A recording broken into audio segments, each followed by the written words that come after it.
Students, जैसा आप सभी को विदित है, कोरोना वायरस के कारण देश में विदेश में भयंकर महामारी फैली हुई है।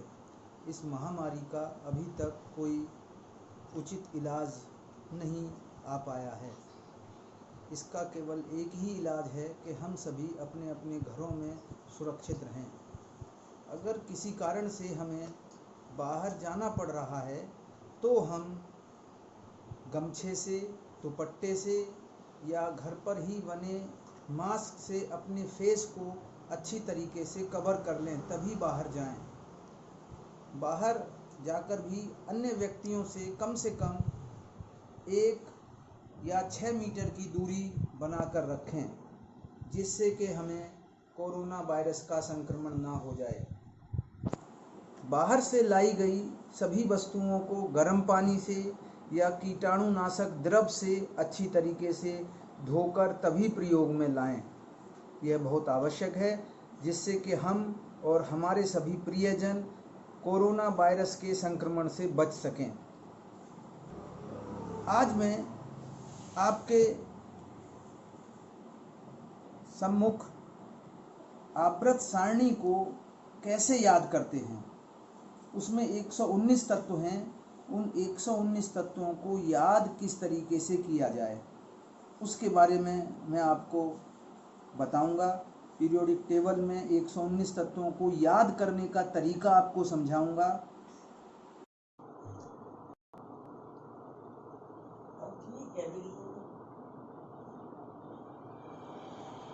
आज हम केमिस्ट्री में सबसे जनरल टॉपिक आवर्त सारणी में उपस्थित 119 तत्वों को हम कैसे याद करें, इसके बारे में मैं बहुत सारे आपको तरीके बताऊंगा कि आवर्त सारणी में जो तत्व हैं उनको हम इजीएस्ट वे में, फनीएस्ट वे में किस तरीके से याद करें। उनको याद करने के लिए हमें बहुत सारे निमोनिक्स बनाने पड़ेंगे।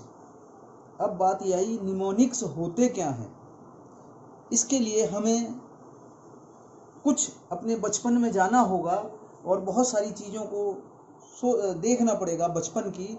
जैसे एक हम मुट्ठी बंद करके देखते हैं कि जो मुट्ठी में ये उभार वाले पॉइंट्स हैं, ये उभार वाले जो पॉइंट्स हैं, ये जो उभार वाले पॉइंट्स हैं, इन बार उभार वाले पॉइंट्स पर जनवरी, मार्च, मई, जुलाई, अगस्त, अक्टूबर और दिसंबर आते हैं। इनमें 31 दिन होते हैं। और जो गड्ढे वाले पॉइंट्स हैं, जैसे अप्रैल, जून, सितंबर, नवंबर, इनमें 30 दिन आते हैं। केवल फरवरी माह में 28 या 29 दिन आते हैं। तो इस मुट्ठी को देख करके हमें पता लग जाता है, हमें याद हो जाता है कि किस माह में 30 दिन है, किस माह में 31 दिन है। हमने बचपन में इस तरीके से ही याद किए थे और हमें आज तक ये अच्छी तरीके से याद है। हमें कहीं कोई कंफ्यूजन नहीं होता है। यही कहलाता है हमारा निमोनिक्स। इस तरीके से हम निमोनिक्स से चीज को अच्छी तरीके से याद कर सकते हैं, इजीएस्ट वे में याद कर सकते हैं। अब हम एक और निमोनिक्स के बारे में देखते हैं। एक बहुत बड़े प्याले में कॉफी रखी हुई है, तो हम उसको कहते हैं कि may I have a large container of coffee. एक बहुत बड़े प्याले में कॉफी है। इसको देख करके हमें कुछ याद आया? नहीं आया याद, कोई बात नहीं। इसको देख करके हमें याद आ जाता है ए सिंबल ऑफ पाई की वैल्यू हमें बताई गई थी। हम इस सेंटेंस को देखें, may I have a large container of coffee. इसमें जो ये वर्ड्स हैं, इन वर्ड्स में कितने कितने लेटर्स हैं। जैसे मे में 1 2 3 लेटर, आई में 1 लेटर, हैव में 4 लेटर्स, ए में 1 लेटर्स, लार्ज में 1 2 3 4 5 लेटर्स, कंटेनर में 1 2 3 4 5 6 7 8 9 लेटर, ऑफ में 2 लेटर, कॉफी में 1 2 3 4 5 6 लेटर्स हैं। तो ये हमने सब लेटर्स लिख लिए। इनको देख करके हमें सिंबल ऑफ पाई की वैल्यू याद हो जाती है। हमने लिखा इस तरीके से 3.1415926। जो पाई की वैल्यू है वो इन्फिनाइट होती है, और हमें इस सेंटेंस से पाई की वैल्यू दशमलव के 7 स्थान तक बिल्कुल शुद्ध शुद्ध याद हो जाती है। तो ये पाई की वैल्यू को याद करने का, दशमलव के 7 स्थान तक याद करने का एक निमोनिक्स है। इस तरीके से हमें चीज़ों को हम अच्छी तरीके से याद कर सकते हैं, रिकॉल कर सकते हैं। यही चीज़ हमारी कहलाती है निमोनिक्स। हम अपनी आवर्त सारणी में उपस्थित तत्वों को याद करने के लिए भी इसी प्रकार के निमोनिक्स का प्रयोग करेंगे। हमारी आवर्त सारणी में कुल 1 से लेके 18 तक वर्ग होते हैं और 1 से लेके 7 तक आवर्त होते हैं। इस पूरी आवर्त सारणी को 4 ब्लॉक्स में बांटा गया है, S block, P block, D block और दिस वन एफ ब्लॉक। हमें ये भी बात ध्यान रखनी है कि जब हम एस ब्लॉक को याद करते हैं तो टॉप टू बॉटम याद रखेंगे, और पी ब्लॉक को भी टॉप टू बॉटम याद रखेंगे, और डी ब्लॉक को लेफ्ट टू राइट आवर्त के रूप में याद रखेंगे, और एस और पी ब्लॉक को वर्ग के रूप में टॉप टू बॉटम याद रखेंगे। अब आगे बढ़ते हैं। सबसे पहले आते हैं फर्स्ट ए वर्ग। फर्स्ट वर्ग या फर्स्ट ए वर्ग, इसको कहते हैं हम एल्कली मेटल्स। इसको याद करने के लिए हमने सोचा कि एक मुस्लिम लड़की है जो ऊपर वाले से दुआ कर रही है। उस मुस्लिम लड़की का नाम हमने लिया हलीना और लिखा कि हलीना की रब से फरियाद। ये सेंटेंस याद करने से हमें फर्स्ट ए में जो उपस्थित तत्व हैं वो याद हो जाएंगे। हलीना, हा से एच, ली से एल आई, ना एन ए, की के, रब आरबी, से सी एस, फरियाद फॉर एफ आर। तो hydrogen, lithium, sodium, potassium, rubidium, caesium, francium, सारे तत्व हमें याद हो गए एक ही सेंटेंस से, हलीना की रब से फरियाद। ये फर्स्ट ए के तत्वों का निमोनिक्स है। अब आते हैं सेकंड ए के तत्व। सेकंड ए के तत्व को एल्कलाइन अर्थ मेटल बोलते हैं। इसमें है beryllium, magnesium, calcium, strontium, barium, radium. इनको कैसे याद करें? हमने बचपन में अपने पिताजी से बहुत सारी चीज़ों की डिमांड करी थी। ऐसे ही बच्चे जो डिमांड करते हैं अब आजकल, जैसे कार मांगते हैं, स्कूटर मांगते हैं, तो हमने ये निमोनिक्स बनाया इसमें। बेटा मांगे कार स्कूटर बाप राजी। बेटा बेरिलियम मांगे MG, magnesium car CA, calcium scooter SR, strontium बाप बीए, बेरियम राजी आरए, रेडियम बन जाते हैं। और इस सेंटेंस से ही बेटा मांगे कार स्कूटर बाप राजी, हमें सेकंड ए के सभी तत्व याद हो जाते हैं।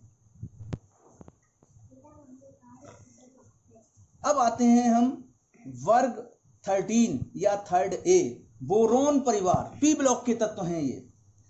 इसमें आप देखें boron, aluminium, gallium, indium, thallium, ये सारे तत्व उपस्थित हैं। हम इन्हें कैसे याद करें? इसके लिए हम सब्जी मंडी जाते हैं, उसमें बहुत सारी सब्जियां हैं, उसमें से हम बैंगन लाए, आलू लाए, गाजर लाए और इन सबको एक थैले में रख लिया।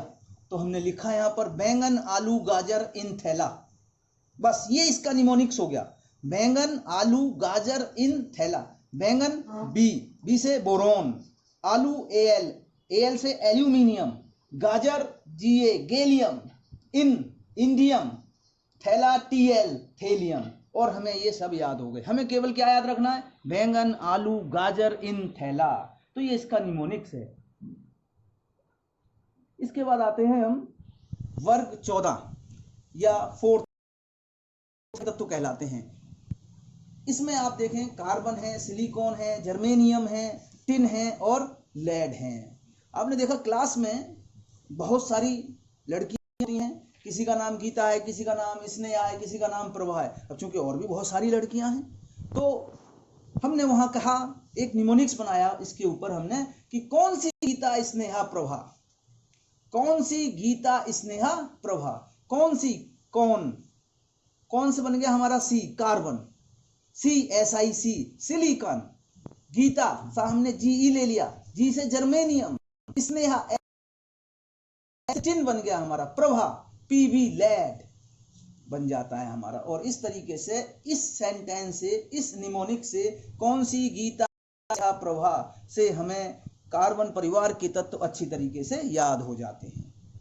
अब हम आगे आते हैं वर्ग 15 या 5th A, नाइट्रोजन परिवार के तत्व कहलाते हैं ये। इनको हम निकोजेंस भी बोलते हैं। ये बहुत इंपॉर्टेंट है, इस बात को ये कंपटीशन में भी पूछ लेते हैं कि निकोजेंस कौन से परिवार के तत्व हैं। तो 5th A या नाइट्रोजन परिवार के तत्वों को निकोजेंस कहते हैं हम। इसमें कौन कौन से तत्व हैं हमारे? ये नाइट्रोजन, फास्फोरस, आर्सेनिक, एंटीमनी और बिस्मिथ। अब इसका निमोनिक्स हमने बनाया। हमने कहा कि बहुत सारी चीजें ऐसी होती हैं जो सबके बीच में नहीं पी जाती हैं। आप चाय सबके बीच में पी सकते हैं, कॉफी सबके बीच में पी सकते हैं, लेकिन और चीजें हैं जो हम सबके बीच में नहीं पी सकते हैं। तो हमने इस पर निमोनिक्स ऐसा बना दिया, ना पी ऐसे सबके बीच, ना पी ऐसे सबके बीच, ना N stand for nitrogen, P आ गया हमारे पास, पी से फास्फोरस, ऐसे आर्सेनिक AS, सबके SB आ गया, SB से एंटीमनी बन गया हमारा, बीच से बिस्मिथ BI आ गया। इस तरीके से ये जो सेंटेंस है हमारा, ना पी ऐसे सबके बीच, इससे हमें नाइट्रोजन, फास्फोरस, आर्सेनिक, एंटीमनी और बिस्मिथ नाइट्रोजन परिवार के तत्व याद हो जाते हैं। अब हम आगे आते हैं 6A या वर्ग 16। इसको हम कहते हैं ऑक्सीजन परिवार के तत्व, या इनका दूसरा नाम भी है कैल्कोजेंस। ये कैल्कोजेंस कहलाते हैं। इसमें कौन कौन से तत्व हैं? ऑक्सीजन, सल्फर, सेलिनियम, टेल्यूरियम और पोलोनियम। इसको याद करने के लिए हमने क्या कहा? O स्टाइल से टीपो। जैसे एग्जाम चल रहे हैं तो एक दूसरे की नकल करने की कोशिश करते हैं, तो उसको हमने कहा O स्टाइल से टीपो। O से ऑक्सीजन आ गया हमारा, ऑक्सीजन। स्टाइल का S आ गया, S से सल्फर हो गया, से Se सेलिनियम हो गया हमारा, Te टेल्यूरियम हो गया, Po पोलोनियम। तो O स्टाइल से टीपो से oxygen, sulphur, selenium, tellurium, polonium oxygen परिवार के तत्व हमें याद हो जाते हैं। अब आगे आते हैं हम 7th A या वर्ग 17, हेलोजन परिवार के तत्व कहलाते हैं ये। इसमें कौन कौन से हैं? फ्लोरीन, क्लोरीन, ब्रोमीन, आयोडीन और एस्टेटीन। इसको याद करने के लिए आप देखते हैं कुछ लोग बहुत कम घर से बाहर निकलते हैं, तो ऐसे ही एक आंटी हैं जो बहुत कम घर से बाहर निकलती हैं, उसके ऊपर हमने ये निमोनिक्स बना दिया। फिर कल बाहर आई आंटी, फिर कल बाहर आई आंटी, फिर से आ गया F, कल से आ गया Cl, बाहर से Br, आई से आई, आंटी का हमने ले लिया AT। तो फ्लोरीन, क्लोरीन, ब्रोमीन, आयोडीन, एस्टेटीन। तो फिर कल बाहर आई आंटी से फ्लोरीन, क्लोरीन, ब्रोमीन, आयोडीन और एस्टेटीन बन जाती है और हमें ये याद हो जाते हैं। इसमें जो हमारा फ्लोरीन है उसकी क्रियाशीलता सबसे ज्यादा होती है, इसीलिए उसको बोलते हैं हम सुपर हेलोजन। बहुत क्रियाशील है ये हमारा। इसके बाद हम नेक्स्ट आते हैं 8th वर्ग या शून्य समूह भी बोल देते हैं इसको, या वर्ग 18 बोल देते हैं।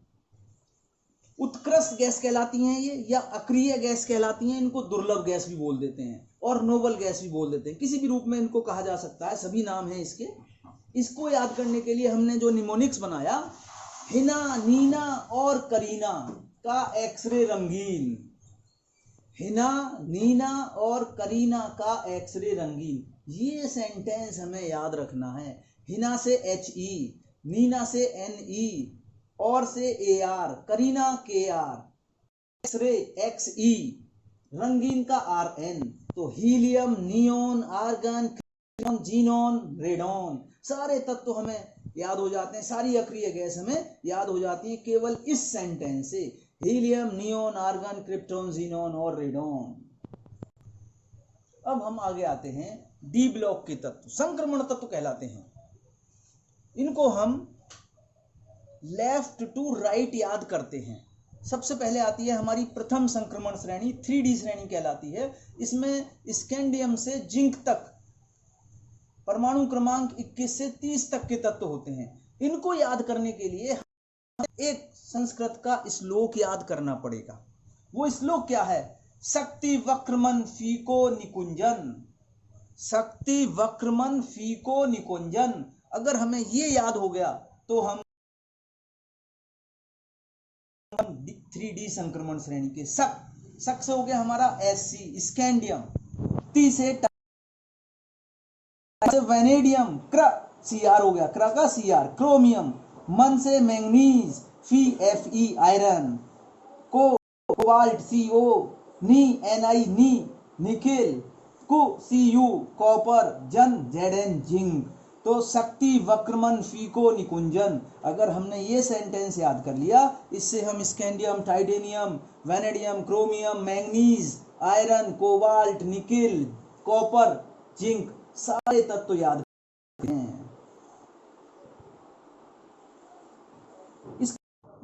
अब हम आगे आते हैं द्वितीय संक्रमण श्रेणी या 4D श्रेणी। इसमें इट्रियम, Y से कैडमियम 48 तक तत्व आते हैं, 39 से 48 तक के। आप देखते हैं क्लास में बहुत सारे बच्चे बैठे हुए होते हैं, उसमें एक बच्चे का नाम जर्नब है, जर्नब। अब वो इस तरीके से बैठा हुआ है कि बस एक ही तरफ कुछ देख रहा है, ताक रहा है। तो टीचर भी है, उसने भी उसको उसी भाषा में बोल दिया, वाई जर्नब, वाई जर्नब मुंह तक यूरे, पढ़ ABCD। वाई का आ गया आपका वाई से हो गया इट्रियम, जर्नब, जर का हो गया जिरकोनियम, NB नब नियोबियम, मुंह MO मॉलिबिडनम, तक TC टेक्नीशियम, रियू से हो गया आपका रूथीनियम, रे RH रोडियम, पढ़ PD palladium, AG silver, CD cadmium.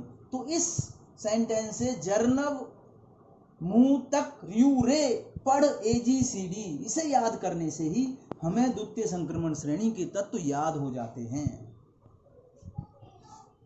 अब आते हैं हम तृतीय संक्रमण श्रेणी 5D श्रेणी। इसमें लैंथेनम होता है हमारा, उसके बाद हाफिनियम से मरकरी तक होते हैं।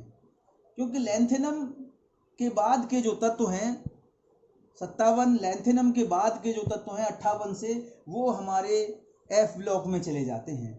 तो हमने ये बनाया लैंथेनम, उसके बाद हाफिनियम से मरकरी तक। तो हमने कहा एक डॉन, वो डॉन कहता है ला हफ्ता डब्लू रे, ला हफ्ता डब्लू रे, एक इतना निमोनिक्स बन गया। बाकी जो बच गया ऑस्मियम, इरिडियम, प्लेटिनम, गोल्ड, जो ये जो धातु हैं इरिडियम, प्लेटिनम, गोल्ड, मरकरी, ये सब महंगी धातुएं हैं। तो ये डॉन कह रहा है ला हफ्ता डब्लू रे, किस रूप में देगा? इरिडियम, प्लेटिनम, गोल्ड और मरकरी के रूप में। ऑस्मियम हमें याद रखना पड़ेगा, इसकी जो ऑक्सीकरण अवस्था है +8 होती है, सबसे ज्यादा होती है। तो ऑस्मियम हमें इस तरीके से याद रखना है कि इसकी ऑक्सीकरण अवस्था सबसे ज्यादा है, और बाकी इरिडियम, प्लेटिनम, गोल्ड, मरकरी सब महंगी धातु हैं। इस रूप में वो डॉन हफ्ता मांग रहा है। ला LA ला लैंथेनम, फिर है आपका हाफिनियम, TA टा से टेंथेलम, W टंगिस्टम, रे rhenium, osmium, iridium, platinum, gold और ये मरकरी।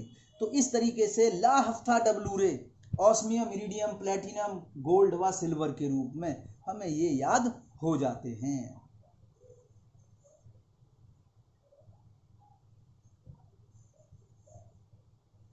इस तरीके से हमें सब चीजें जो हमारे काम आने वाले तत्व हैं, पूरे हमारी 9th से लेकर के 12th तक के बच्चों को ये बहुत काम आएंगी, बहुत ही काम आएंगी ये, इसलिए हमें इनको अच्छी तरीके से याद करना है। Thank you, have a nice.